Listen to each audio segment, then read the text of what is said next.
ये आणि बस इथे.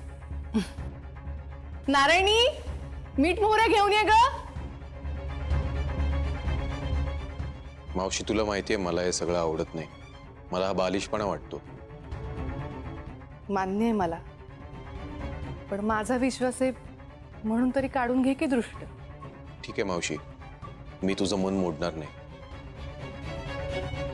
काकू, ये. गोपाळनी खरंच खूप मोठं काम केलंय.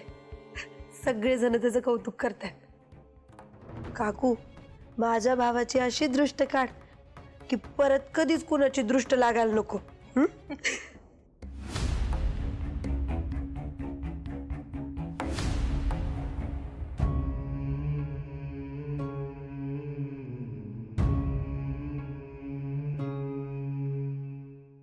मी व्यंकट महाराजांचा मुलगा आहे.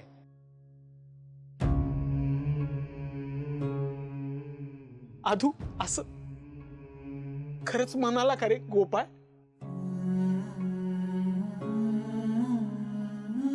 राम कृष्ण हरी. हे वाक्य ऐकून मला किती आनंद झालाय मी सांगू नाही शकत बाळा तुला.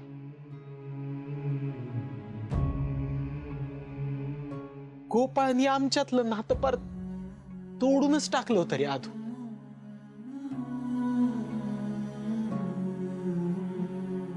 कधीतरी का होईना आयुष्यामध्ये तुम्हाला बाबा म्हणेल, आमच्यातलं नातं परत पूर्वीसारखं होईल या सगळ्याची आशा मी सोडून दिली होती. पण परत एकदा त्यांनी मला बाबा म्हटलं, परत आमच्या दोघांमधलं नातं जुळून आलं.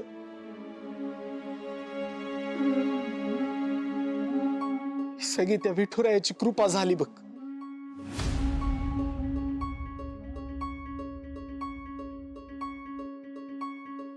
राम कृष्ण हरी. राम कृष्ण हरी.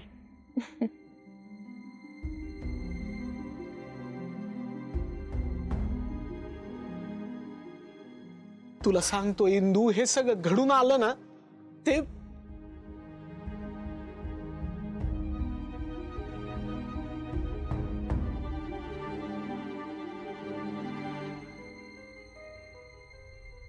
या श्रीकलामुळे. पोरी, तू गोपाळच्या आयुष्यात आलीस आणि तू त्याचं आयुष्य फार बदलवून टाकलंस. अगं माझा पोरगा तर हे दिग्रसकरांचं घर सोडून गेला होता. तू त्याला परत या घरात घेऊन आलीस आणि आज तर बापामध्ये आणि पोरामध्ये तुटून गेलेला प्रेमाचा सेतू तू परत बांधलास. तुझे उपकार कसे फेडावे समजत नाही बघ मला. बाबा, बाबा प्लीज उपकाराची भाषा करू नका. मी फक्त माझं कर्तव्य केलंय आणि एका बापाच्या वेदना मी समजू शकते. त्याच्या मनात काय चालू असतं हे सगळं सगळं समजू शकते मी. खूप मोठं मन आहे पाळा तुझं. बघितलं सिंधू, जेव्हा श्रीकला आपल्याला म्हणाली की गोपाळ जाऊन त्या माणसांशी बोलेल, त्यावेळेला आपण तिला विरोध केला. आपल्या कुणालाच ते पटलं नाही, कारण आपल्याला असं वाटत होतं की गोपाळ रागीट आहे, तापट आहे. तो जर त्या माणसांशी जाऊन बोलला तर त्याची भांडणं होतील, वाद वाढतील आणि प्रकरण चिघळेल. पण गोपाळनी आपल्या सगळ्यांचे हे समज खोटे ठरवले आणि उलट त्यांनीच हे प्रकरण अतिशय शांतपणे हाताळलं. गोपाळला हे जे काही यश मिळालं ना, त्याचं अर्ध श्रेय गोपाळच्या या अर्धांगिनीच आहे. बाबा, ह्याचं संपूर्ण श्रेय तुम्ही केलेल्या संस्कारांचं आहे. त्याने न मागता जी मदत केली आहे त्याची जाणीव आता लोकांनी ठेवली तरी सुद्धा पुरेशी आहे.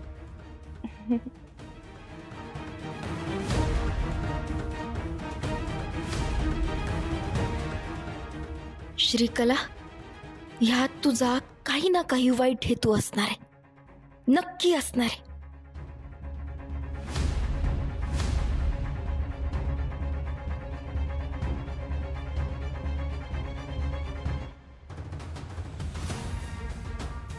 आल्या गेलेल्याची, पै पाहुण्याची.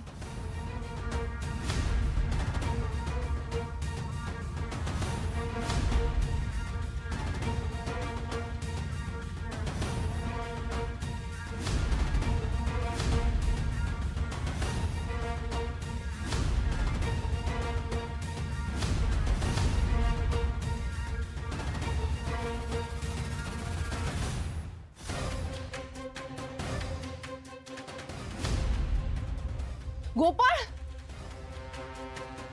गोपाळ, गोपाळ, गोपाळ, गोपाळ, अरे गोपाळ गोपाळ गोपाळ. काकू, गोपाळ.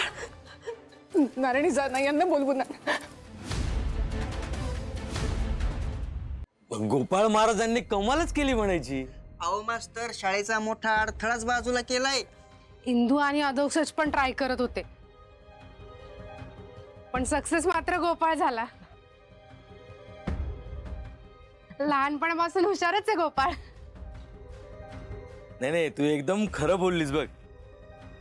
आणि गोपाळला हे सगळं श्रीकलाने करायला सांगितलं म्हणे.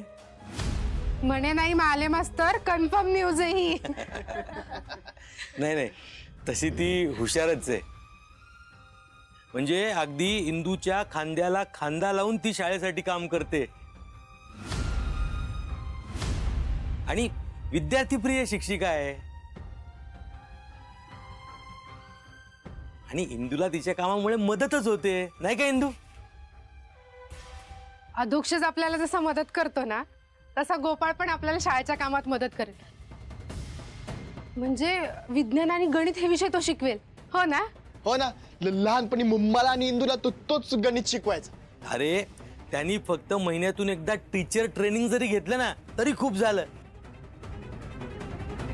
अरे, गोपाळ म्हणजे एकदम जिनियस आहे. काका, व्यंकू काका, गोपाळला काहीतरी होत आहे. चला.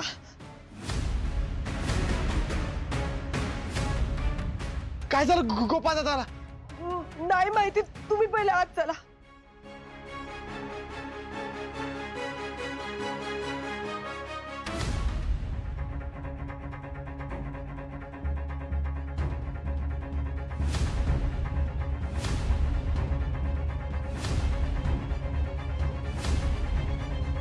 हे असं काय झालंय अचानक? औषधाची काही वेगळीच रिॲक्शन तर नाही ना? नाही, मला वेळीच सगळं सांभाळावं लागेल. गोपाळ, गोपाळ, काय झालंय रे तुला? उठ ना प्लीज. काय झालं अचानक?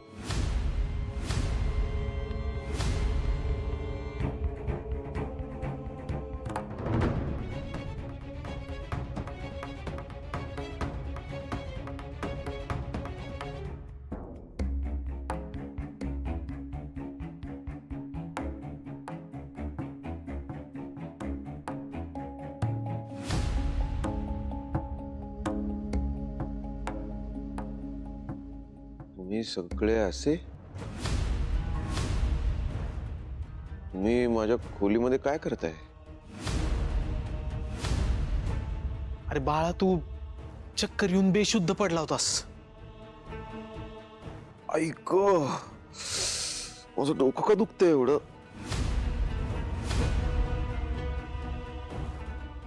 आणि सांगा ना, तुम्ही सगळे इकडे कसे? अरे, तुझी दृष्ट काढत होते मी, आणि तेवढे तुला. दृष्ट का? हे गोपाळ, ते शाळेच्या जमिनीवर अतिक्रमण केलं होतं ना काही लोकांनी. तर तू त्यांच्याशी बोलायला गेलास, त्यांना समजावलंस, आणि तू जे काही त्यांना सांगितलंस ते त्या लोकांना पटलं, ऐकलं त्यांनी. आणि त्या सगळ्या लोकांनी ती अनधिकृत वस्ती शाळेच्या जमिनीवरून हटवली. ती माणसं निघून गेली. तुझ्याकडनं एवढं मोठं काम झालं म्हणून शकुंतला तुझी दृष्ट काढत होती. निघून गेले?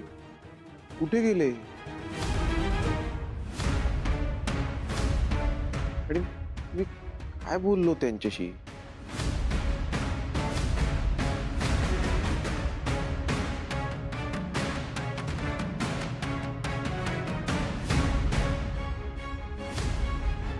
गोपाळच्या काहीच लक्षात येत नाहीये. तो सगळं विसरलाय.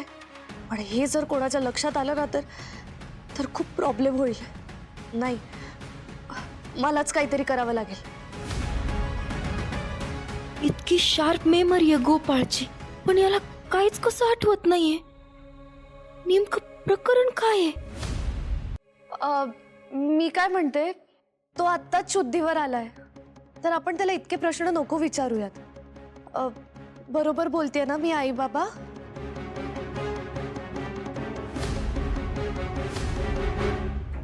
काय की बिचाराची 2-3 दिवस झोपच झाली नाहीये. रात्री एकदा तर त्याला इमर्जन्सीसाठी सुद्धा जावं लागलं होतं. खूप दमलाही येतो. जरा झोपला ना तर बरं वाटेल. गोपाळ, खूप डोकं दुखतंय का? डॉक्टरांना बोलवूयात? इंद्रायणी ताई, गरज पडली तर आपण नक्कीच बोलवूयात डॉक्टरला. काहीच हरकत नाहीये. पण त्याला जरा वेळ विश्रांती घेऊ देत ना. त्याला बरं नाही वाटलं तर आपण नक्की बोलवूयात डॉक्टरला. आणि आय एम रिअली सॉरी, पण तुम्ही सगळे प्लीज बाहेर जाल का? म्हणजे तो व्यवस्थित आराम करू शकेल. नाही, बरोबर आहे तुझं. गोपाळला जरा विश्रांती घेऊ दे, म्हणजे मग त्याला बरं वाटेल. हा. चला आपण सगळे बाहेर जाऊयात. चल.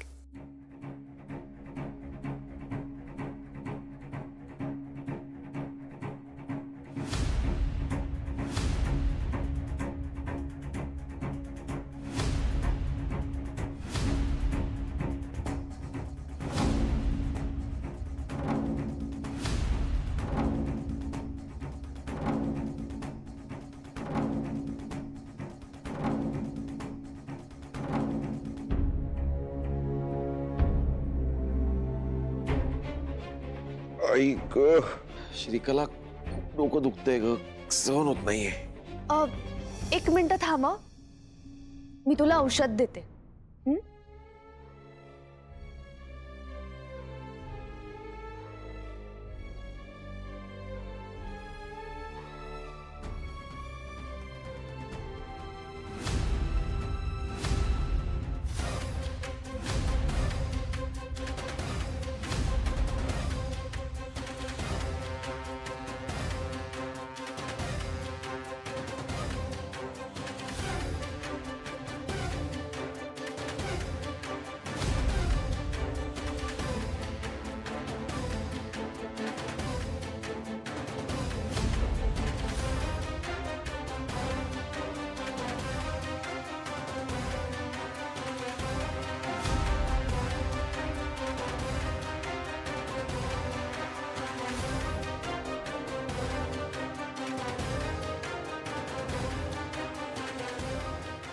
हे घे. कसलं पाणी आहे? औषध आहे का? कसलं औषध आहे? अरे डोकेदुखीचं औषध आहे, घे ना.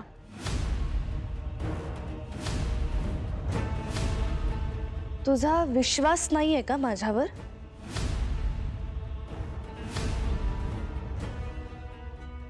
तुझा विश्वास नसेल तर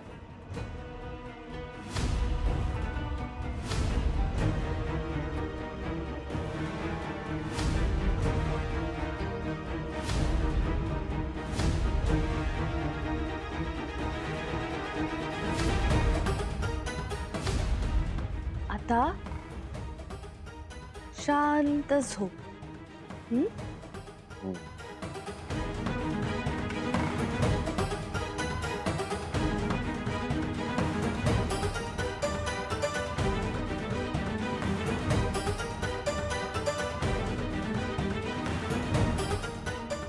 फायनली सगळं मॅनेज झालं. हुश.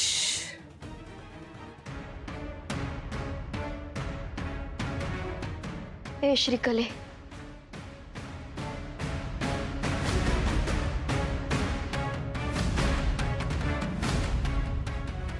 हे तूच केलंस ना? तुम्हाला काय वाटतंय? तूच केलंस. इतकी शार्प मेमरी असणारा गोपाळ, त्याला आठवतच नाहीये त्याने काय केलं. तूच केलंस ना हे सगळं?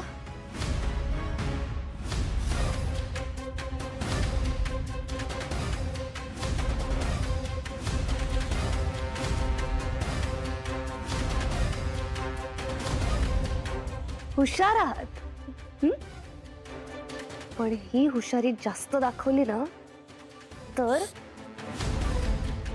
It will be injurious for Gopal health.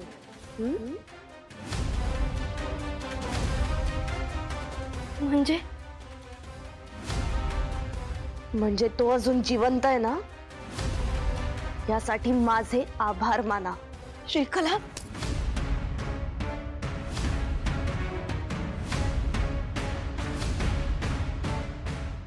ही चूक पुन्हा करायची नाही हा, नाहीतर त्याची किंमत गोपाळला भरावी लागेल. मित्र आहे ना तुमचा, मग काळजी घ्या आणि माझ्यापासून दूर राहायचं.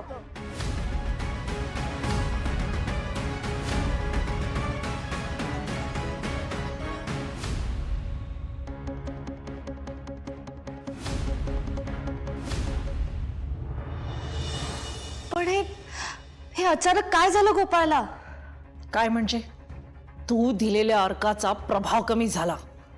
अगं कसं शक्य आहे रत्ना? तू सांगितल्यापेक्षा मी 4 थेंब जास्त दिले होते. अर्काचा परिणाम करणाऱ्या शक्ती देखील असतात आजूबाजूला श्री. म्हणजे नेमकं काय म्हणायचंय तुला? म्हणजे त्याच्या आईने त्याची दृष्ट काढली म्हणून. ती काय त्याची खरी आई नाही हा? पण तिची गोपाळवरची माया 100% खरी आहे श्रीकला. तिच्या चांगल्या भावनेनं अर्काचा वाईट प्रभाव कमी झाला. एक लक्षात घे श्री, चांगल्याची ताकद वाढली की वाईट मान टाकणारच. नाही, मी हे कधीच होऊ देणार नाही. होऊच देऊ नकोस. पण जे घडलं त्यानंतर इंद्रायणी सावध झाली असेलच. त्याची तू काळजी करू नकोस. दिग्रसकर मला रंगे हात कधीच पकडू शकणार नाहीत.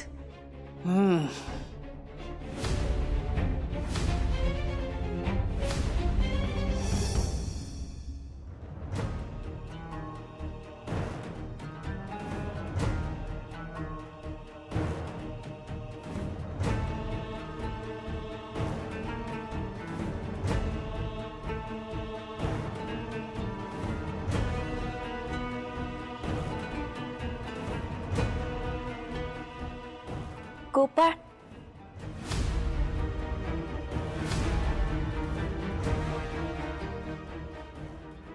गोपाळ,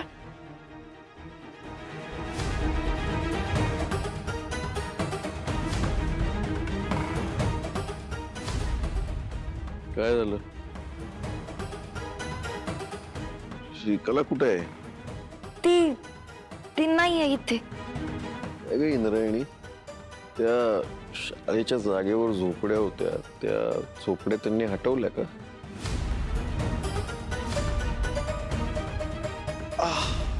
सांगा ना, तुम्ही सगळे इकडे कसे?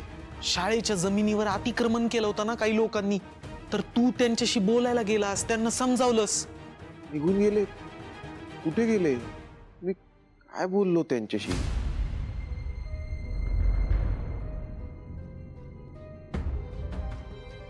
तू अशी काय बघतीस माझ्याकडे? काय विचारतोय मी तुला? गोपाळ, आम्ही सगळे इथे होतो तेव्हा तू असं का वागत होतास? काय झालं होतं तुला? आई ग, आई. माझं डोकं का जड झालंय तेच कळत नाहीये. गोपाळ, अरे मी काय विचारते, असं का वागत होतास? कधी कुठे मगाशी म्हणजे त्याला काहीतरी काळवेळ असेल ना.